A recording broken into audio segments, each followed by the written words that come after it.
Welcome to the Movie Pro Podcast. This podcast may contain rambling, foolishness, and spoilers. Duh.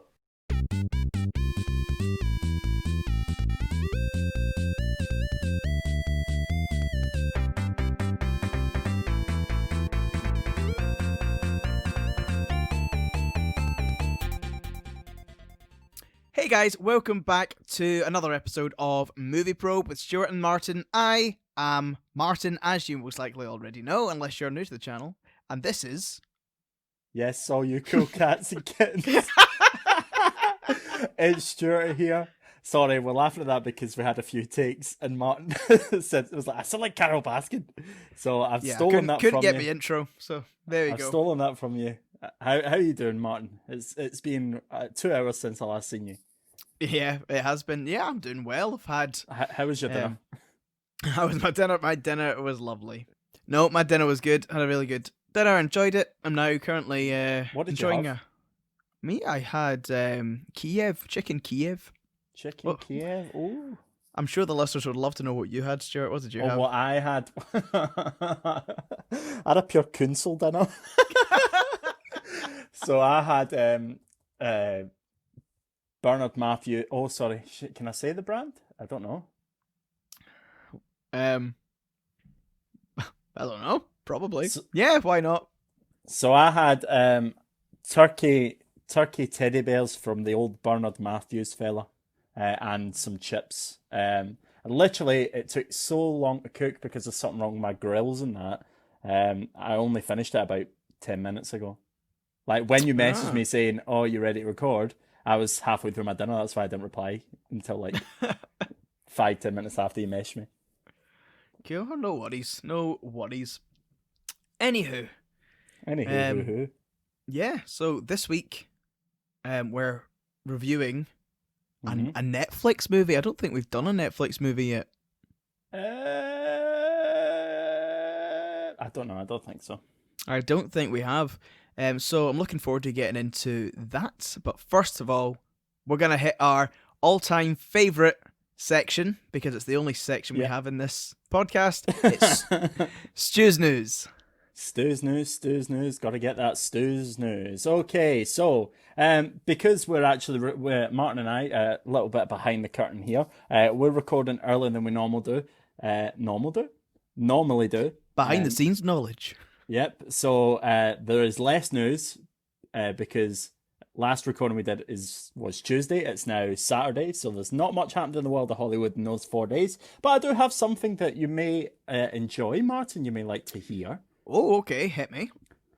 So Pixar have announced that they are going to do a new film, obviously as they do, and it's going to be set in Italy. So it says that. Yep.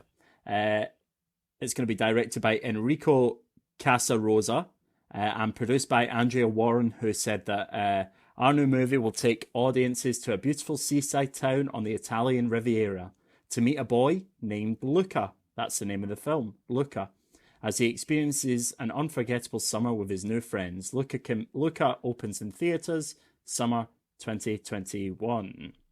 Oh, cool. So that's a new Pixar film announced. I mean, we still haven't had we're still waiting on that Soul to come out. That's obviously a Pixar movie, which was advertised for this year. We also had one that was Raya and the Last Dragon, I think it's called. And that's due to come out as well. But obviously, these things have all been rescheduled. The situation. We're not going there today. There's no rescheduled news as of yet, so we're not going there today. Yeah, let's not talk about that. Luca, okay, that's cool. Any Pixar movie news interests me. Pretty much all. I would say the majority of Pixar movies are at least pretty good. At the very least, they're quite good or very good. So yeah, I'm looking forward to whatever that film is going to be about. So yeah. Yeah, cool. So the next one is a bit of it's a bit of studio news, Martin. We don't get studio news. Studio versus the theaters. That's what we've got going on. Oh, it's a battle. Okay. It's I don't know if we even reported on it, but previously AMC and Universal came to blows, because Universal pretty much said that they're going to try and get as much of the stuff onto VOD as quick as possible. Yeah, that's right. So, and then AMC theaters who own Odeon, which is the theater chain that we go to, and they pretty much said, well, do you know what? We're not going to show any Universal films then, if that's what's happening. If you're going to take all this money away from us, then you're not allowed to see it in our theaters. Because I think it all started via Trolls 2, and that was what kind of sparked it all off. But obviously, because of the situation, so they've now announced a historic agreement allowing theatrical releases to hit premium VOD after just 17 days. Oh, okay. Which, I mean, to be fair, is fair enough. So they're having it in the cinemas for 17 days, and then it's going to go to video on demand. It can stay in the cinema for as long as they can get people in, and then it will go to VOD. Right. So yeah, I don't know how much.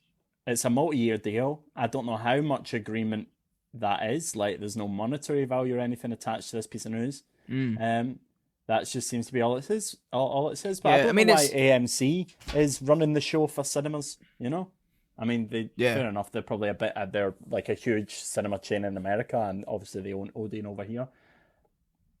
But yeah, no, it's interesting because obviously, like, major movies make the majority of their movie money back over the first couple of weeks anyway, generally. So I can understand how that's been a compromise, instead of saying, we're not releasing stuff in this, or we're just going to go straight to video on demand and the cinema at the same time, that they've come to that compromise. So it's an interesting one. It'll be interesting to see how that pans out realistically when it actually happens, to see how different cinema chains react and things. But yeah, it's certainly interesting news, considering the last news I'd heard about it was that they're like, cinemas were boycotting their movies and things, and and Universal it's not a small indie company, you know. No, they're huge. It's one of the it's probably the maybe second or third biggest studio in the world. Quite possibly. So yeah. Well, that's all the news I have, but I do want to ask you something. Oh, okay. Did you know that last weekend, before we recorded the podcast, it was Comic-Con? Where? In America? Yeah. No idea. So they did it online, and this kind of led me to a question. Because normally, even when it's Comic-Con, in its normal form, you see trailers being dropped, you see different stuff being dropped here, there, and everywhere. New films being announced and stuff like that. But how much did you actually see over the past week? Which kind of led me down to a thought. So with obviously Marvel don't really do Comic-Con anymore because they're attached to Disney, and Disney have D23. Yeah. DC are looking at starting their own thing, I'm pretty sure. So they are pretty much not going to Comic-Con. So do you think that I know that Comic-Con's more than Marvel and DC, but do you think now there is much point in Comic-Con, or do you think it's like a thing that is, essentially dying because it's, let's be honest, coming out of Comic-Con every year, the main two panels people look for are the DC panel and the Marvel panel? I mean, I feel that with Comic-Con, I feel like that's a lot of stuff that we would look at, would be those sort of panels and interviews, and but I think there's a lot more interesting things like anime and games and lots of different stuff that come out of Comic-Con that we might not necessarily focus on. So I wouldn't say that it's dying or anything like that. I just think it's quite possibly, yes, obviously it's probably has taken a hit, considering like Marvel and DC, if they're moving away from it, they will take a hit from that. But I don't think I think they'll probably be focused in other areas more. Because for me, and what I've seen, the biggest thing to come out of Comic-Con that last weekend was Bill and Ted. was a new trailer for Bill and Ted, which in one of the other podcasts that I listen to, the guys who run that say, if you pretty much don't want the film spoiled for you, don't watch that trailer. Yeah, no, that's, you already know, one of my big things is for movies that I really want to see. I try and avoid the trailers because you'll watch the first trailer. Yeah, I normally watch the first trailer because I know the first trailer normally doesn't. It's more of a teaser, doesn't spoil anything really. And then I try and avoid all other trailers after that. If I really don't want to know anything about it, because I feel they begin to leak more and more information and stuff I don't want to know. So I'm like that anyway.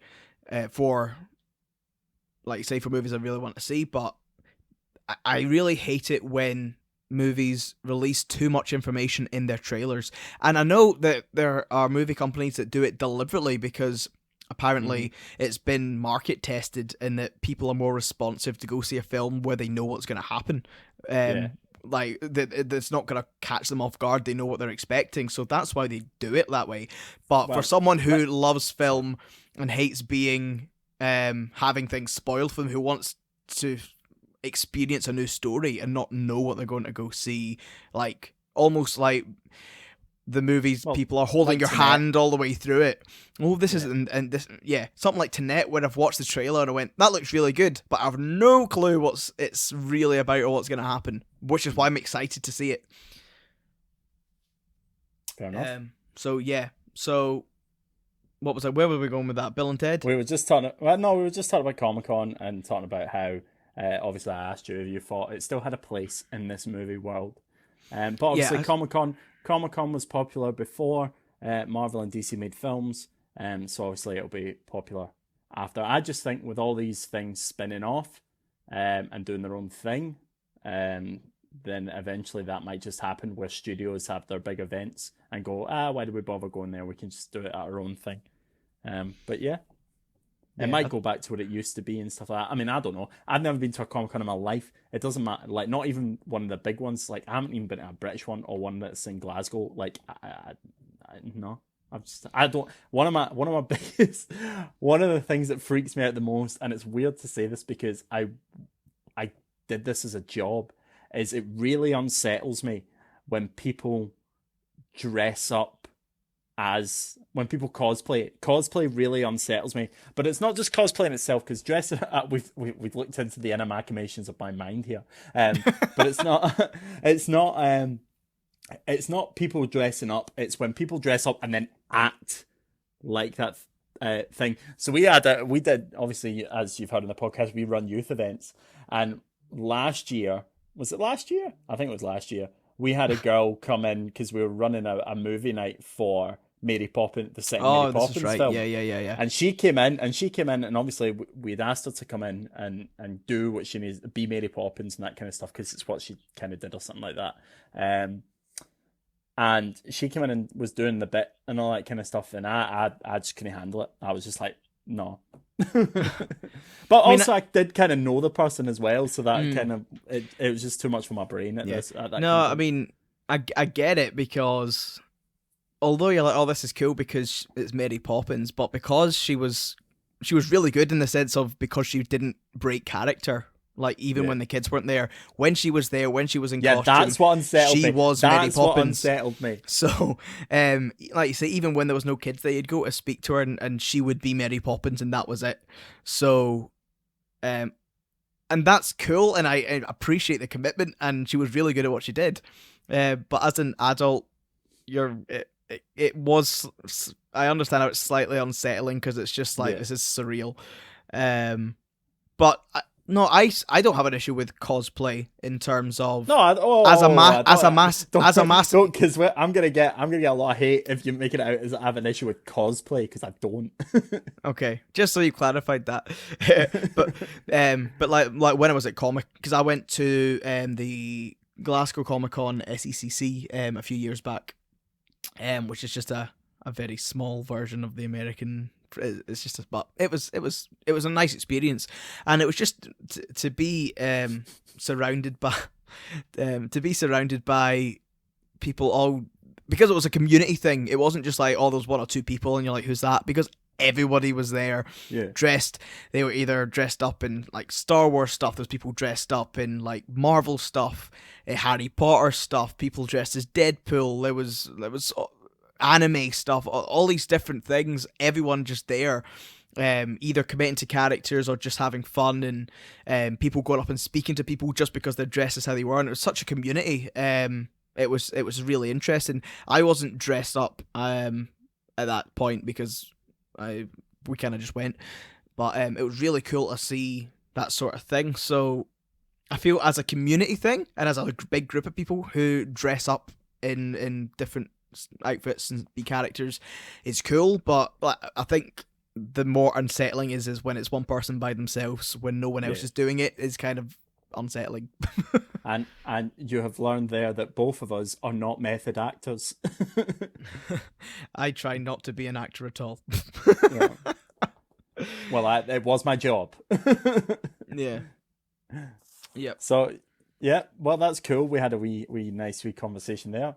So give our thoughts on something which is very current, which is something we don't do very often. So anyway, let's move on, Martin, to today's movie. Yes, so today's film was a film that I chose that I knew Stuart had not seen.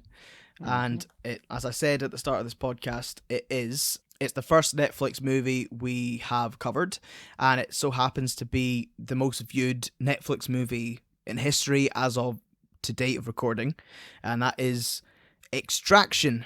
I thought you were going to say today's date. I thought you were going to go for date of recording. Date of recording. Which is just so you know, 1st of August. It's the 1st of August, and it's actually it's 10 to 8, so that's how accurate we are. No. The movie was, and still is, Extraction, starring Chris Hemsworth, and was written or directed. I should have double checked this, by Joe Russo. One half of the Russo brothers, famous for doing Avengers Endgame. But what one's the better one? I don't know them. They're both. I would say they're both equally good. I'm gonna say Anthony Russo. Whatever one's the smaller one, I think he's my favorite because he's the one I remember. Right. Okay. He's the one I remember more. I think it's Anthony Russo, but the smaller one who was in Endgame. Oh, that's right. More than the other one. He was in Endgame. He was in Civil War. Was he in? He wasn't in Infinity War, did he? I don't know if he was in Winter Soldier or not. I don't remember. He might have been. I think he was. But he tends to cameo. Anyway. But anyway, Joe Russo was attached to this project, and yeah, so we're gonna kick off. As we've kicked off the past few of these. It's all kicking off. Ooh. It's all kicking off. As you know, the past few of these, when the other one hasn't seen it, we always tend to ask, so, do you have any questions? So, no, not really. Yeah, I do. Okay. What? No, do I? Right, I didn't take many notes for this one, so I was just double checking. My first question, I have written down questions here, but one of them I'm going to save, because we'll definitely talk about it. Yeah. And then the other one was, how old is that kid meant to be? I mean, well, that's what I wrote at the beginning, but then obviously we found out he's 15, because I'm like, they're going to a nightclub. And I was like, yeah. How old do you have to be to get into a nightclub in Mumbai? It's a very good point. That's something I'd never really considered about the film. I'm sure either... If he's 15, he's probably meant to be 16, and he's probably snuck in because he snuck out his house and all that stuff. But also you've got that's because his dad's bodyguard is there at the house. Yeah, and that's why he's sneaking out, isn't it? Yeah, he's sneaking out that way. But because of who he is, maybe they let him in. I don't know whether that's a thing, but they're like, oh, he's his son. He'll let him in. And maybe because then you could think. But his pals were there first, so maybe his pals are 16 and he's 15. But also, I don't know. Yeah, it's not explained. It's not explained. It's not explained. I'm sure if you asked the writer, that he would. That's it. We're going to India. I'm sure they would have the answer to that one. But yeah, it's not explained in the film. Is that only question? That is my only question. Cool. Excellent. So, what did you think? Please take those glasses off. They are my deal with it glasses, and you shall, Martin, deal with it. I'll just need to deal with it. Okay. So what did you think of the film? Did you enjoy it? Did you what did you think generally about this movie? Yeah, overall I enjoyed it. I thought it was very good. One thing I did think though was I feel it would have been so much better in the cinema. Quite. I think some of the action sequence would have been cool. It depends. I think not having a cinematic release actually, well, it didn't harm it because obviously it's the most watched Netflix movie of all time. But obviously, I don't know how the money works for Netflix. And that kind of thing. But I feel like it could have made so much more money, or could have had such a higher profile if it was in the cinema. Well, I don't know. I might disagree with you with that because I don't know whether, even though it is a really good film for me, I really enjoyed it. But if Extraction was just dropped in the cinema, even though people would go, "Oh, yeah, that was a good film," I don't know whether it would have got as much of attention if it just dropped in the cinema compared to dropping on Netflix and getting this huge, this is the biggest Netflix movie ever, and suddenly it's got all this attention because of that, and it may have also done better that way. I don't know. It was a very opportune time for it to release because it released at the beginning of lockdown, so everyone's looking for things to watch anyway, and they go, "Oh, this is new. Oh, it's like Chris Hemsworth. Oh, he's in Thor. Oh, I like him. I like Thor. Oh, I like Thor, I do. I like Thor." But yeah, no, so I feel like that kind of helped it. Really, I personally feel like it could have got a cinematic release. I think I probably would have enjoyed it more in the cinema, because I feel like a lot of it, it's not one of those ones that you needed to concentrate to know what was going on. No. But it's one of those that if you're in that space and you're fully encapsulated in the film, I feel like it'd be so much better. I mean, yeah. And whilst it's got all right and good reviews on like IMDb and that, I personally feel like if in the cinema it would have got higher rating and higher. Like it's rated as a 6.9 IMDb, but I would have personally, for me, if it was in this, I'm getting it away a bit, but if I was in the cinema watching it, I feel like I would enjoy it so much more, and I'd come out of that more like, oh my goodness, I was so switched on to that. Yeah, I mean, I should say, I know what you're saying about it being when you're in the cinema, that's the sole thing you're focused on. Everything else is shut out. You've got the big screen experience, like surround sound, so it's heightens your experience. And like you say, at home, it depends on how you view it. You could be viewing it, because it is Netflix, you could be watching it on a phone, but you could be watching it on a tablet. But at the same time, you can still be watching it on the telly. Like I watch it on the telly, volume up, dark room, so I still get a decent experience. I don't know what's funny about that. I just sit in my room and I turn the lights off and the volume's right up. I don't know what I just got a really imagery. You look like Gollum. Someone, yeah, my opens the door a little bit. Tries to turn the light on. Now my precious is gone. You start turning into the lassie for The Exorcist. Head just spins around. Get out. Yeah. Okay. Oh dear. Right. Come on. So the point I was making with that is, like you say, it depends on how you view it. You can still watch it at home with a good experience if you do have like an evening and like you have it on the big screen, volume up and things, as compared to just like watching it whenever. So like you say, it depends on how you view it. But I do agree. But I would say that pretty much with any film will heighten your experience being in the cinema, having big screen, lights off. Like I would never say, going to the cinema, that took something away. I'd much rather watch it on a small screen. I wouldn't necessarily say every film it always adds, but it certainly doesn't take anything away, because I know some films do work, and certain films, like action films like this do work well, or a lot of times better on a big screen. However, I still thought it worked great at home Yeah, for no, me. I'm not saying it doesn't work. I'm just saying I feel like it could have and probably should have been a theatrical release. But thank goodness it wasn't a theatrical release, because we probably would have never have seen it. Yeah. So do you think that because you watched it on Netflix, right? Do you think that it would have been better in the cinema because it is a really good film, and typically in the past Netflix haven't released amazing movies, so because you're watching it on Netflix you're going, this should have been a cinema release because it's too good for Netflix? Or do you just think it would have worked better in the cinema? I feel it's not. No, it's not because it was too good for Netflix. I think Netflix can have any quality movie that they want. At this moment in time, there was a stigma attached to Netflix movies. And when it kind of first came out, I've watched a lot of Netflix movies that I haven't rated over 5 out of 10 on IMDb because of how bad that I thought they were. But no, it's not. It was more the action sequences, the car chases, the noise. I just felt like a lot of it, the cinematography, I just feel like a lot of it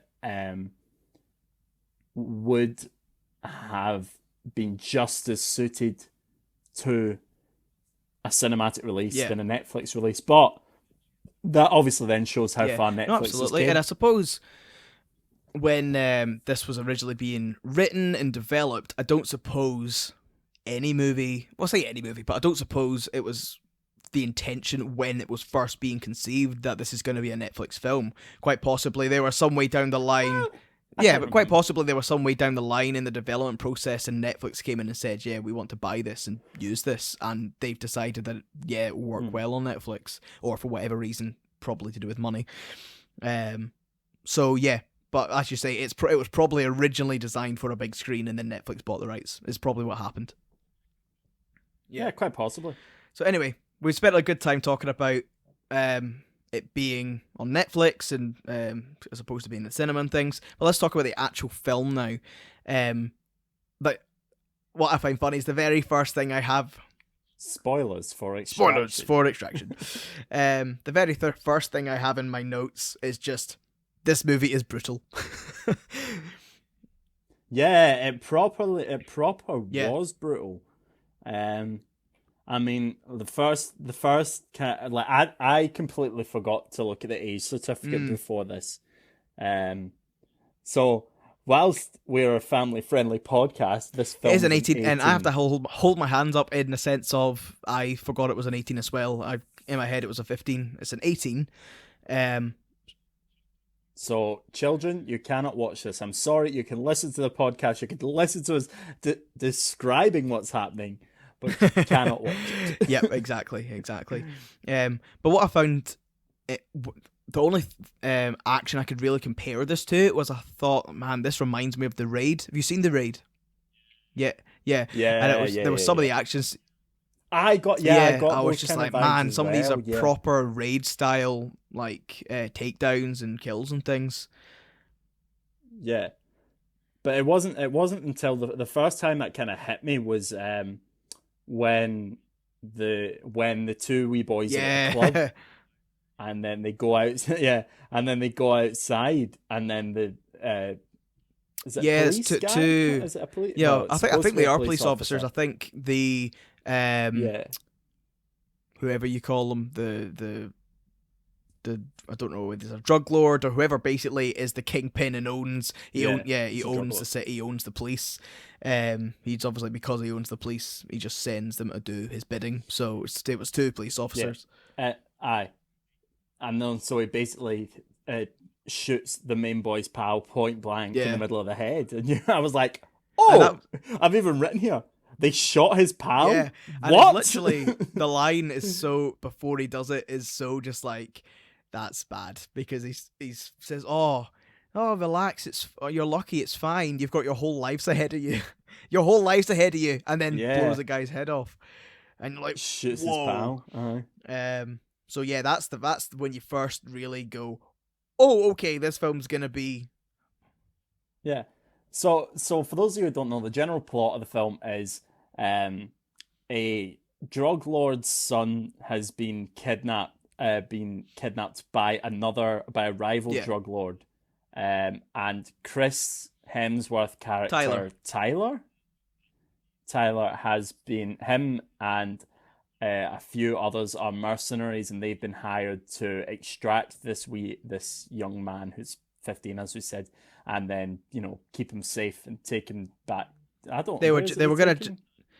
America? Is it, they're taking him to America because it looks America I at the end. think it is. Oh no, it'd be Australia. Australia, not America. I forgot because I was thinking, oh, it's really nice that Chris Hemsworth gets. Yeah, but Australian. I don't know whether that's where he's from. His character's from, but I'm not sure whether. Yeah. Well, that's where most of that group, that mercenary group, were all from. Yeah, but I don't know where Obi, which is, I think is the kid's name. I don't know where they live, so I don't know where they would take them. But it's India. So either way, he would have extracted them out of the country and then delivered. But so it's not said where he's extracted to, but that's basically what happens. So that's the gist of the movie. Yeah, so that's it. Well, that's the gist of the film. But it becomes a lot more complicated than that because, of course, what happens is it's a big setup because the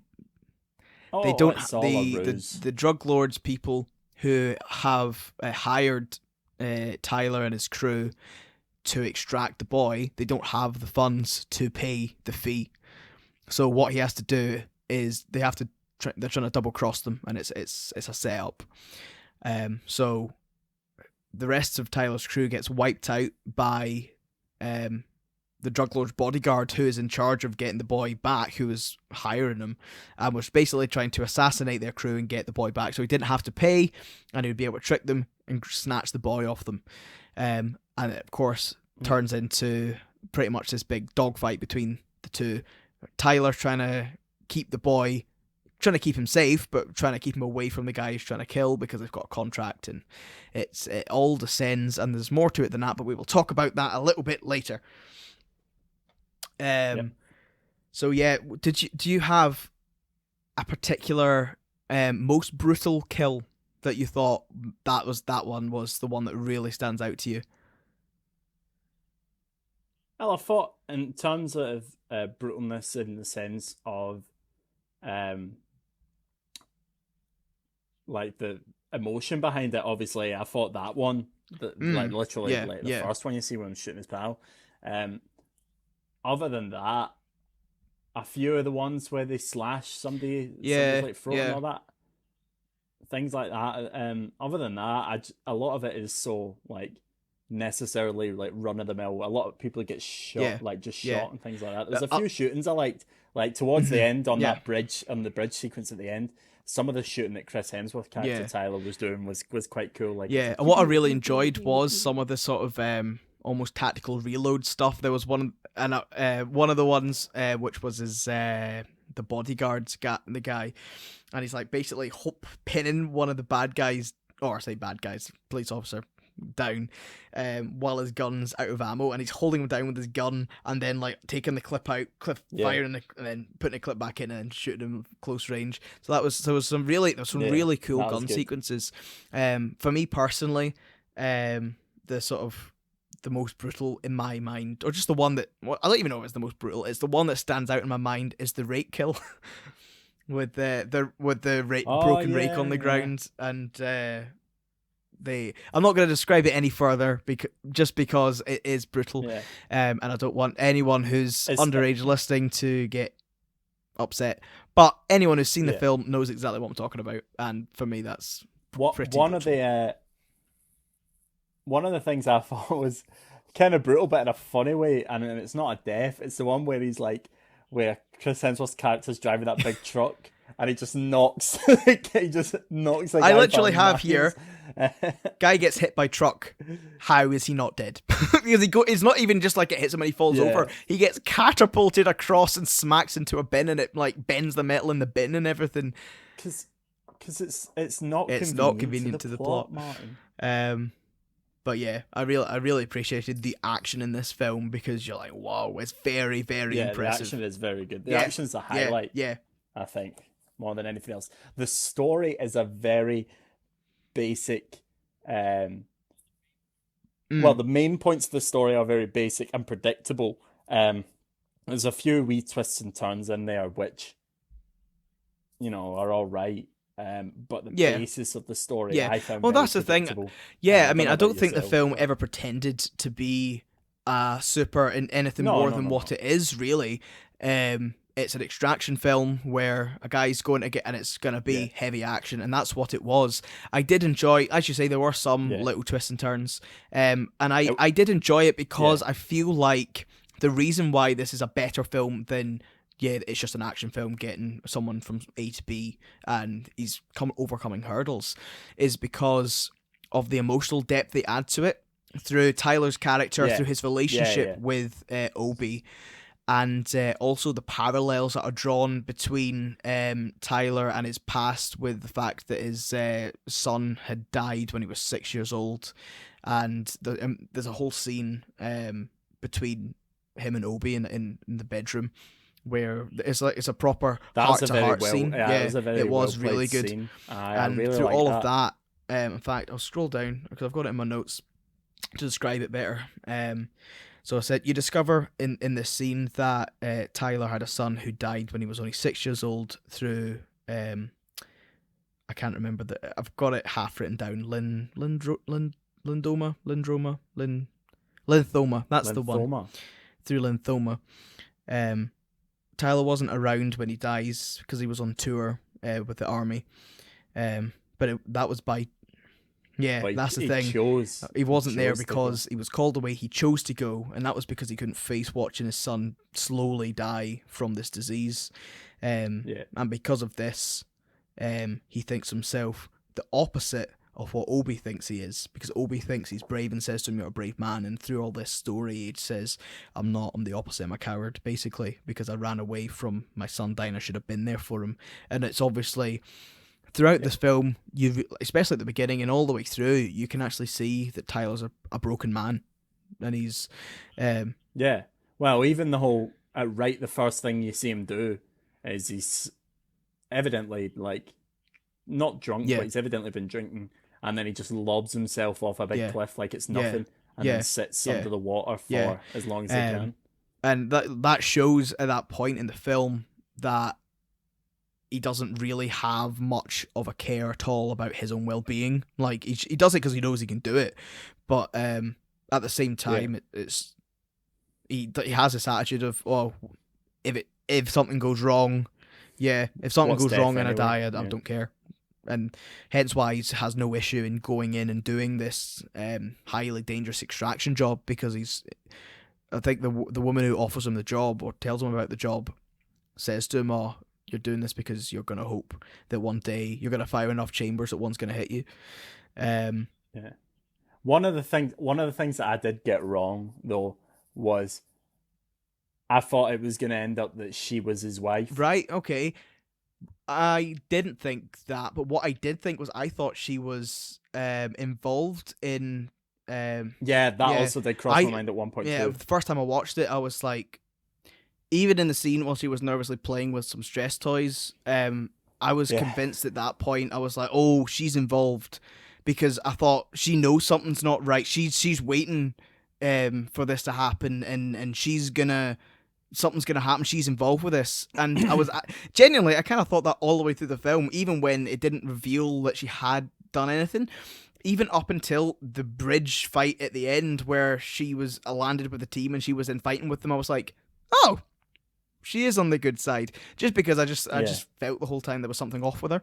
And when she has that opportunity to just let the other guy, the police guy, shoot him, that's when you're kind of like, is she gonna what?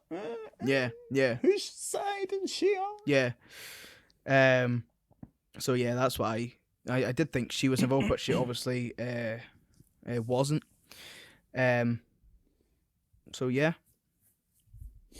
what I do have is the quote from that scene in the bedroom between Tyler and Obi.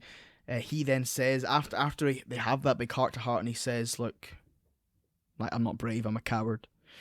And he's like in bits, he's in tears, and he then says, this really deep phrase, a line of wisdom, and he says, "You drown not by falling into the river, but by staying submerged in it."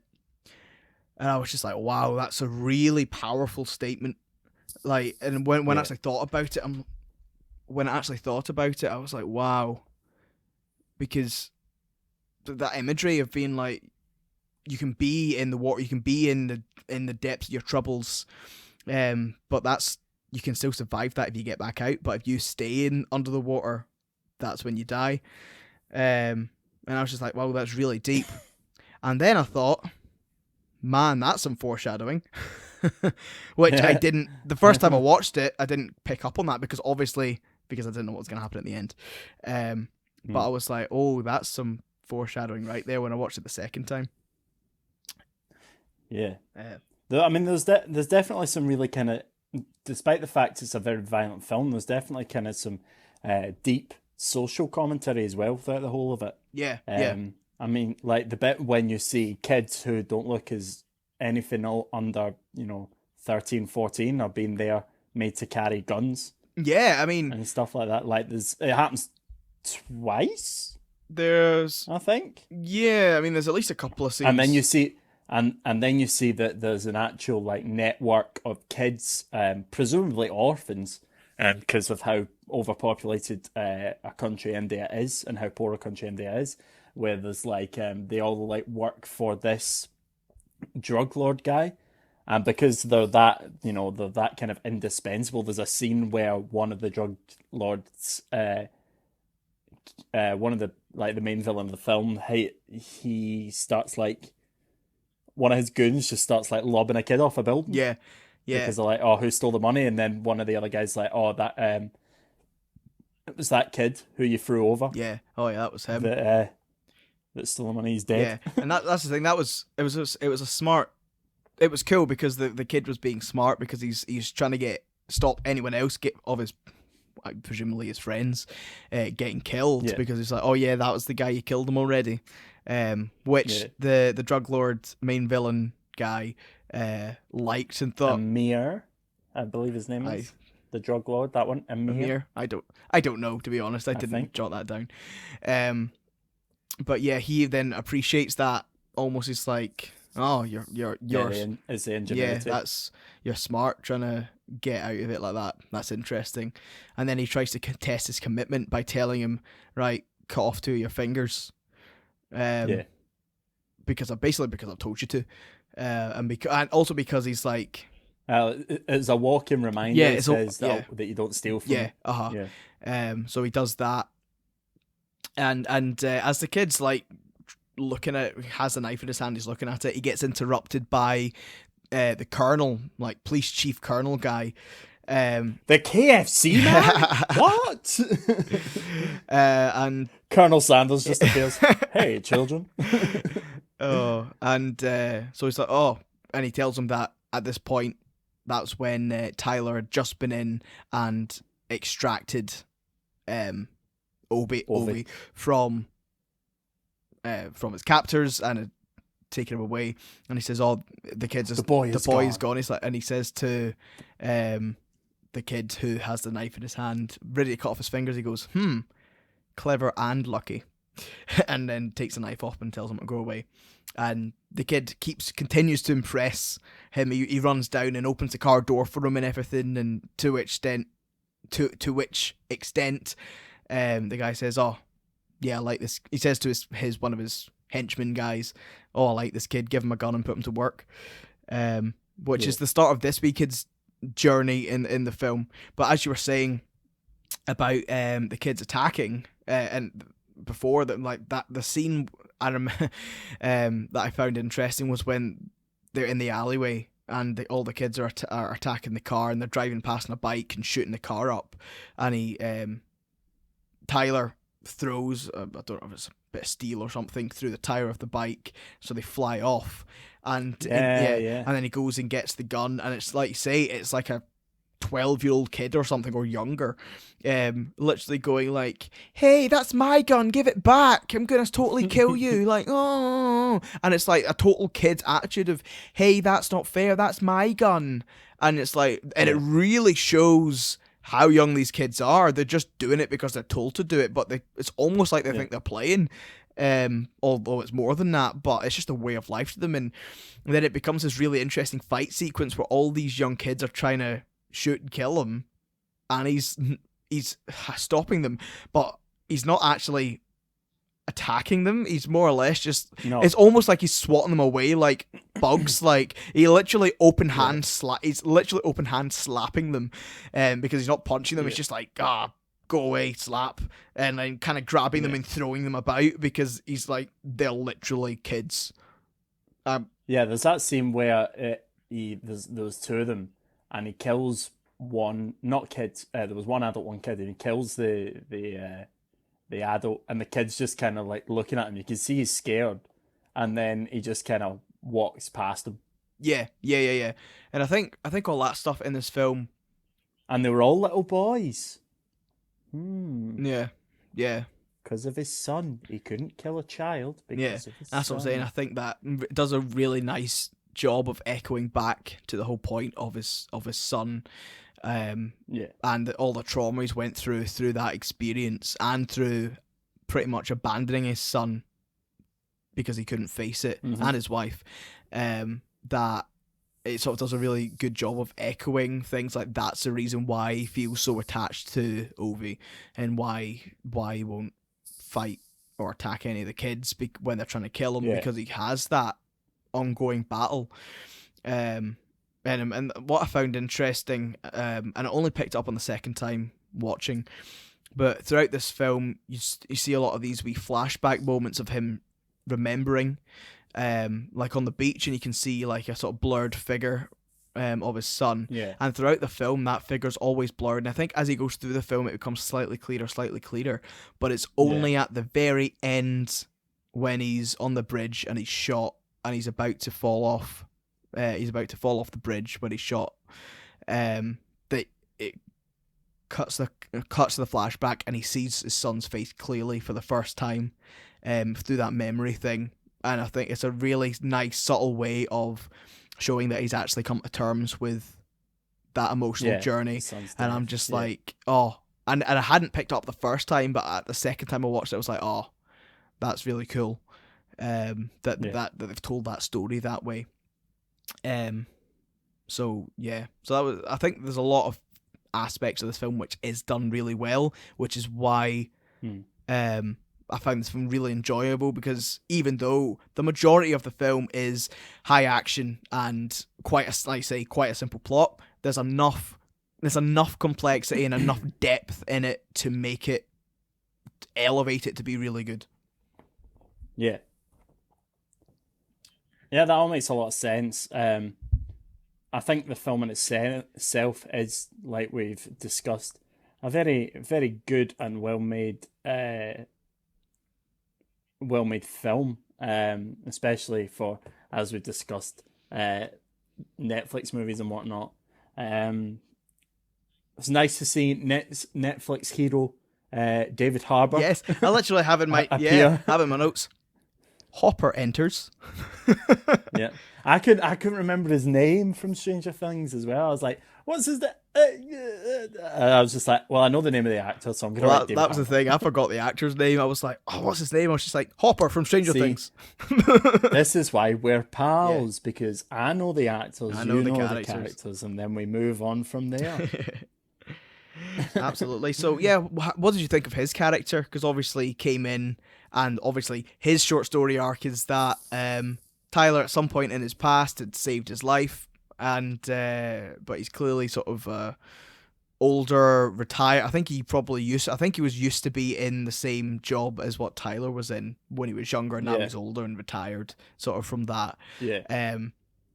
And when he's drunk and taking pills and things, thinks it's a good idea actually to kill Ovi and take his ransom money, because apparently he's worth 10 million. And he's trying to convince Tyler to do that.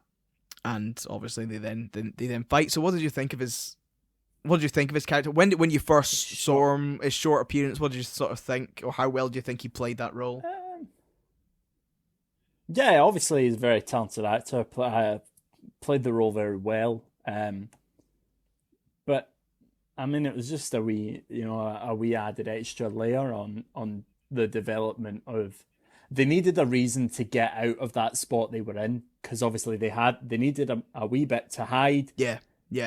Then stay, have the wee heart to heart moment, and then they needed a reason to move on. The film needed a reason to because progress. The practicality. So it came in, did the job. That's what I'm saying. That's what That's one of the things that was predictable. Yeah. Like you go, oh, he's gonna betray them. Like some of the things I found predictable in this were like, obviously they were gonna extract the kid. Obviously there was gonna be turns. There's gonna be like face turns and heel turns. Yeah. And also the fact of that we were going to be led to believe, at least, that his character was dead at the end, like Chris Hemsworth character. But we'll talk about that in a minute. So yeah, it was one of those things that you kind of went, okay, yeah, I know that's going to happen. And that's the thing with these kind of films; they're always very predictable, but it's the way that exactly. It's the way that they do it which makes it a good one or a bad one. Yeah. Because I mean, a lot of times you go into these things and you go, well, they're not going to make an extraction movie where the client dies, are they? I mean, that would be an interesting film. 10 minutes in, the child dies, and the rest of the film is him just trying to get out the country. that to be fair, that does happen in films. You look at the mainly horror films, also Scream. It's obviously marketed around Drew Barrymore. Then she died in the first 5 minutes. So Hereditary was all built around this little girl. She gets her head lobbed off in about the first half hour. So yeah, exactly. So that's what I find about twists and turns, is that there's been so many films that have been made in so many different clever ways that pretty much every twist you could think of has already been done, and everything that's been predictable has been already done. So it's trying to find that balance of being predictable. How do we execute it? How can we execute it well? It's all about the execution of how it's done. And I feel like a Netflix movie, in a sense, is one that you watch and you can watch, and you're not gonna have like major head trauma from trying to work out what happened. Yeah. Like, it's a film that's supposed to entertain you for an hour and a half, 2 hours, and then that's it. You move on to the next one, or you watch it again because you enjoyed it, something like that. Yeah. No, I totally agree with what you're saying. Normally Netflix films aren't incredibly in depth, but as I say, I think probably over the next few years you're going to see that change, I reckon. Yeah, definitely. I think you're going to see Netflix. I mean, it's already happened, but I feel like you're going to see Netflix movies nominated for Oscars. They may even end up with their own category, probably like best online movie, because you've got that, Hulu, Disney Plus, Amazon Prime, HBO Max, all that. So I feel like there's going to eventually be a new category for streamed, best streamed picture or something like that. But move on. Speaking about that ending, yes. So obviously they kind of went for what I'm now going to dub the Inception ending. Where it leaves you going is like, so for example, the way they do it in this is Ovi goes to jump in to dive off the diving board at the local outdoor swimming pool he's at. You wouldn't be able to do that nowadays, Malcolm. No, you would not with this lockdown. No. So he does that, and then he comes out the water, and then you see a figure like out of focus, and obviously it's like blonde hair, white guy, so you're thinking, oh, that's obviously Chris Hemsworth. So then it just leaves on that. So then you kind of go, is he alive or is he dead? And then it leaves you to your own devices to decide whether that was him or whether that was something else entirely. Yeah.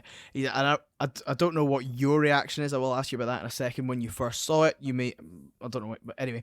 But when I first saw it, leading up to that moment, because obviously before that, you obviously see him get heavily wounded on the bridge. He's shot in the neck. He's already been shot a couple times, and then he falls off the bridge into the water. And who shoots him, Martin? Who shoots him? It's the boy. The wee boy, the smart boy. We'll call him the smart boy. The smart and lucky boy from earlier in the film, who has other points in the movie or arcs in the movie. He cuts off his fingers to prove himself and things. He makes it all the way to the end of the film, and he's the one who fires the shot into his neck, which quote kills him, end quote. Who knows? At that point. And then they shoot back at him. He doesn't get shot and runs away. Anyway, he then falls off the bridge into the water, and you don't see Tyler again. And then he doesn't really fall off the bridge. Yeah, he pulls himself to the bridge and flings him, kind of almost flings himself over the bridge. He does it deliberately. And then it cuts to, I think this is 8 months later. So all through that 8 months later sequence, I was going, oh, come on. I was hoping that Chris Evans. Hemsworth. I was hoping that Chris Hemsworth was gonna turn up. Tyler was gonna turn up, or you'd see him, and so I was hoping for it. And then you do get, because I'm going, oh, please, because I didn't know what sort of ending they were gonna leave on. I didn't know whether they were gonna leave it on a sense of leading you down a path that he's gonna come back, and then. Actually, this is what I thought, right? I thought either Tyler's gonna appear at the very end, that he's alive, or that Ovi was gonna get sniped off the top of that swimming over the diving board. That's genuinely what I thought was gonna. I thought because he was out in the open, because of the whole extraction thing, I thought, oh, he was out in the open and he got on this high board. I thought he could get sniped here, and I was going. I didn't know what kind of ending they were gonna. I knew it was gonna be something at the end, but I was like, are they gonna lead you into thinking Tyler's gonna come back and then assassinate him and end the film?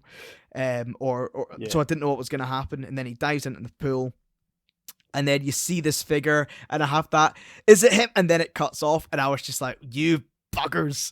And I had this like big grin on my face, just like, of course you ended it like that. Of course you wouldn't let us know. But I really enjoyed that. I don't know what your opinion of that ending was. Yeah, it was a good ending, but again, it was predictable for me. For me personally, because obviously at the beginning of the film it shows you him getting shot. Yeah. Right? So at the beginning it does that whole, shows you the end and then goes, wait a minute, let's go back to the beginning here. So for me, 9 times out of 10, when that happens at the beginning of the film, something different happens at the end of the film. So whilst even when he got shot and was like, looking like he died, I kind of went to myself, there's too many threads still hanging for that to be it.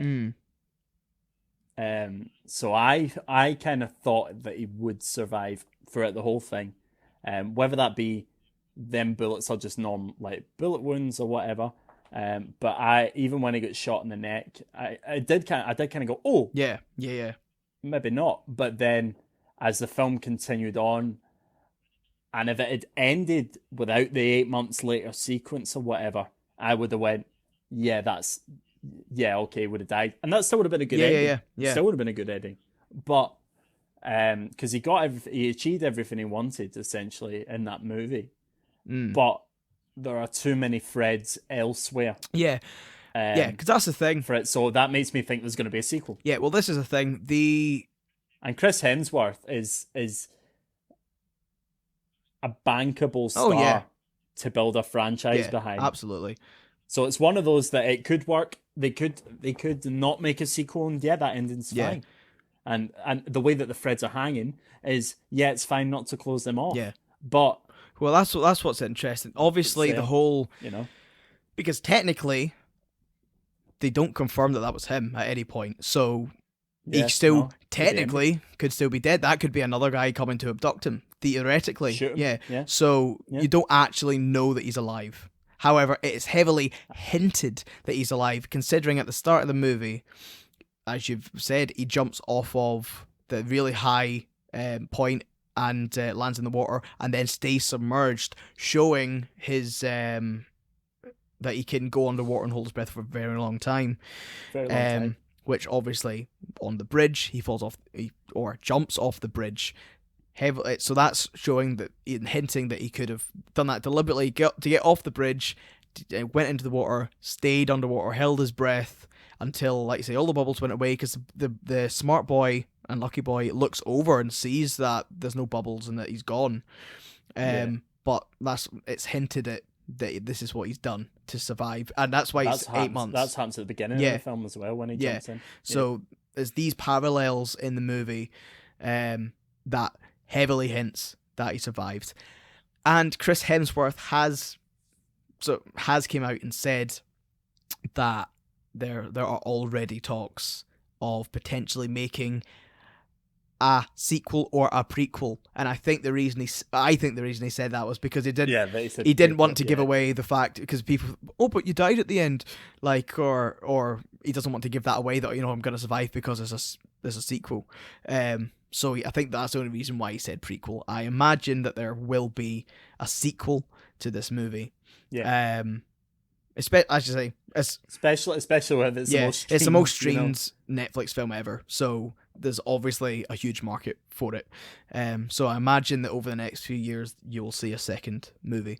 But I really enjoyed the way this movie ended on that little cliffhanger. Because they don't confirm either way. But yeah, I just liked it. Cool. Excellent. That's good to me. Excellent. Cool. So I think that's a good point to leave it. Yeah, bit of a short one today, but that is also because news was shorter. Like I said, there's other little bits we could go and talk about more in depth, but end of the day, I think that's a really nice place to leave off there. So Stuart, having seen this for the first time, what movie rating would you give this film? I would give this a 7.25. 7.25. So not quite a 7.5. If it was in the cinema, it would have been an 8. If it was in the cinema, it would have been an 8. Okay, that's interesting. Cool. My rating is an 8. I was about to say, what would yours be? But that's my rating is a solid 8. I really enjoyed this film. Like you say. Question? Yes. No, question. Yes. Question. See, before we move on, see if there's a sequel. Yes. Do you think the sequel will also be on Netflix, or do you think the big distribution companies will try and outbid Netflix? No, and pay the big bucks I for think it'll be a Netflix. I reckon that Netflix probably already has the rights to. I imagine. I mean, I don't know for sure, but I imagine that a Netflix contract, if they have the initial film, that if there's any subsequent sequels to that, would also be on Netflix. I would imagine, because it's a Netflix original property, so I imagine they would own the rights to that anyway. So I imagine it will be on Netflix. Even because, as you say, it's just because it's successful. I don't think anyone else could come in and outbid, unless they don't have the rights. But I imagine they would. Well, there's even that, but whether, like, obviously the whole Corona situation and whatnot, whether Netflix go, I mean, they're probably not struggling. Let's be honest. Oh, they'll be rolling in it. So actually, no, never mind. Yeah, it probably will be on Netflix. I'm going to predict a late 2022. Yeah, I mean, I have no idea. I don't know what stage of development that is at. It's certainly not been confirmed that it's definitely happening. It was. But it has come out and said that there's talks about it happening. So, just with a little wink. Pretty much. Like, look, it's been very successful, so it's going to happen, provided that they can get a script that works. But yeah, cool, excellent. So that was a really good place to leave off this week. I thoroughly enjoyed that film. I'm glad you enjoyed it to a good extent, at least. Mm-hmm. And yeah, so the only thing we have left to do now is for you to tell me what I will be watching next week. Yes. Well, I was originally going to choose a movie, and then I'll rewatch that movie, and then I would, like I said, I would still back this movie, but I'm not going to choose it. I had a discussion with a few people about it. I'm not going to. I spoke with my I'm people. not going to choose it. Yeah, I've spoken to some people, and I'm not going to choose that movie. So Martin, you are safe from watching the Goofy movie. That ain't happening. Cool. That makes me happy because I don't think you'll get a chance. It's not that I wouldn't give it a chance. It's so close to my heart that you may actually break it. I may even leave the pot on dinner. But no, it is really close to my heart, and I did watch it, and I did love it again. And I was like, as much as I really want you to watch it, I don't want you not to back it. Yeah, so I mean, it's one of those things. Like, it's not that I wouldn't give it a chance, because I would. It's more, I have never, because as far as I'm aware, this is another film that merges like cartoon stuff with live action. No, so it's all cartoon. Right. Yeah. Okay. Yeah. I mean, as I say, I'm so up to date. I have never seen a cartoon like character movie in terms of like from like a series that I've seen on the telly when I was a kid, movie that I've enjoyed like that. Well, I say that I've enjoyed well enough to go that was good. So that it would need to be the exception, which it might be. Well, that's the thing. I do recommend you go and watch it. I will always recommend you go and watch it, but I'm not making you watch it. I want you to watch it of your own accord. Cool.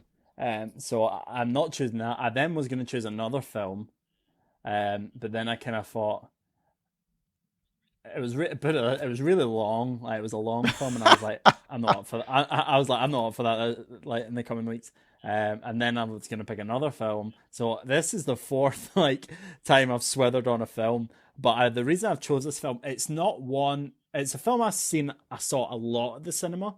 I think I've seen it 3 or 4 times.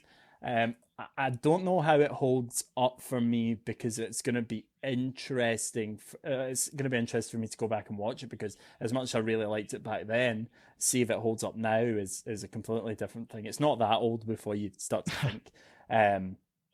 But you actually know the ending of this film. Oh, I know what you're going to say. I don't know. Yeah, I don't know how that's going to work into it. So it's going to be very interesting. And it's also a film which really divided people. Some people either loved it or some people hated it. So it's going to be I think it's going to be quite interesting where you fall on that spectrum, and where we kind of can have a chat with it. So the film I'm going to pick for next week is La La Land. La La Land. Yeah. La La Land. Cool. Yes. Yeah, I'd say it's not a film I've ever seen. However, due to watching YouTube channels, I have been told I know what the ending is. But it's a film that I will find interesting. I've always thought that looks like an interesting movie, and I like to say I don't know what side of the divide I'd fall on for this. I think I'll probably like it, because I think I'll enjoy the music. Not that I've really heard the music, but I know the writers of the music are the same writers that wrote for The Greatest Showman, and even though they've probably written a different style for this film, I'll probably will still like it. I know there's like dancing and stuff, and I think I will enjoy it, but like I say, because I think it's also. Do you like jazz? Because I think it's quite artsy, probably. I'll be like, I think it'll be an interesting film. So I'm interested to see what I think of this film. Excellent. So next week we are doing La La Land. So we'll see you all next week. Yep, we can't wait to see you in La La Land. Bye, guys. See what I did there, boys? See what I did there? I see what you did. Okay, bye, guys.